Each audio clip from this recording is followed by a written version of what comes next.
आस्याङको छोरी अलि जिद्दी जिद्दी भएछ यो दोष चाहिँ उहाँको मात्र होइन आस्याङ आङ्गीको पनि हो अलि छोरी जिद्दी जन्माउनु भएछ नि तपाईँ आस्याङ आङीको त त्यस्तो दोष हुँदैन भान्जा है अब भान्जाको कतिसम्मको तागत छ भन्नेमा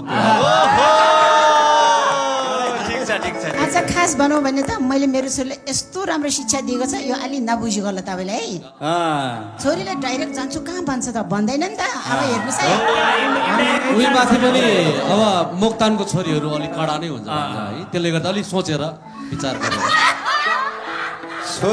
छोरी किन यस्तो भयो भनेको त आस्याङ आङ्गी नै गडाएर छ पो त्यही भएर चाहिँ यस्तो भएछ होइन सुन्नुहोस् है आस्याङ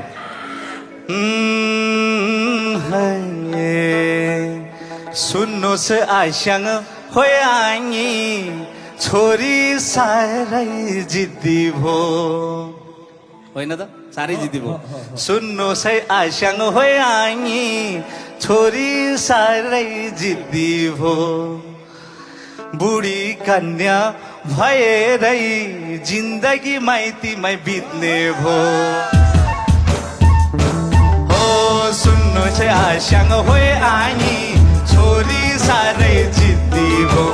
बुढी कन्या भएरै जिन्दगी माइतीमै बित्ने भो होइ आस्याङ होइ आङ्गी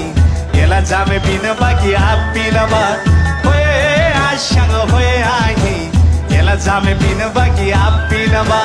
यसलाई जामे पिन बाँकी आप पिनमा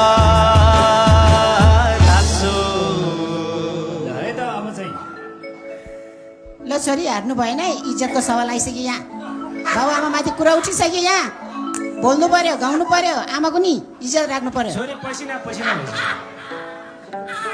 ल है आमाले पनि भनिसक्नु भयो सुन च्याङ्बा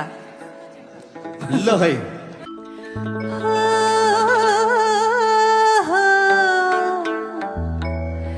बसौला बरु माइतमै रमाइलो छ के धेरै रमाइलो छ के 2-4 दिन त रमाइलो भइहाल्छ नि बसौला बरु माइतमै बस्दिन अरूको दबाबले सके जिता मायाले नसके हुन्न करकाबले